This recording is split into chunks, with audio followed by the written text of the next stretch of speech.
In this video, you'll learn how to move your camera along a defined path.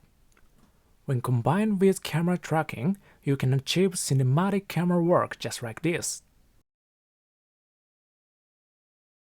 Hello everyone, have you been getting more comfortable with Blender? Today, I'll show you how to move a camera along a path. I've already prepared a simple picture curve.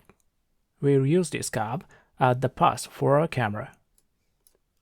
Let's start by selecting the camera and opening the Constraint Properties tab.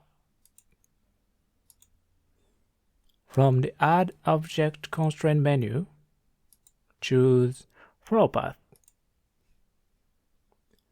There's a field, Label Target.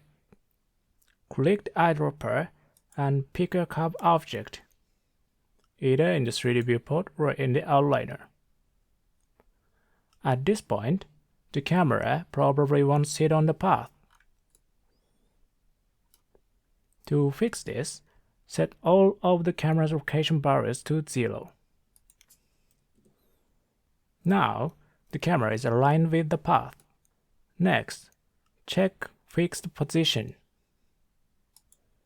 This lets you control the camera's position along the path with the offset value, which runs from 0 to 1.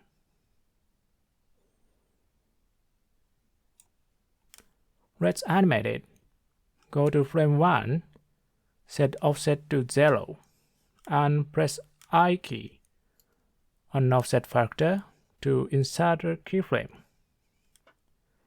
Then move to frame, for example, 120, change offset to 1, and insert another keyframe.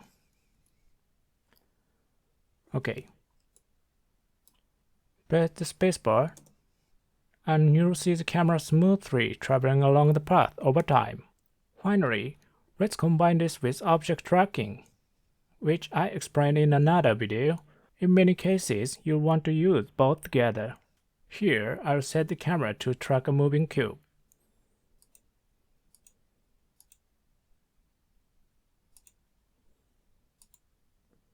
When we play it,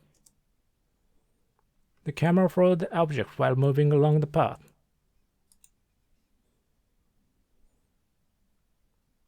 And that's it for today. Thanks for watching.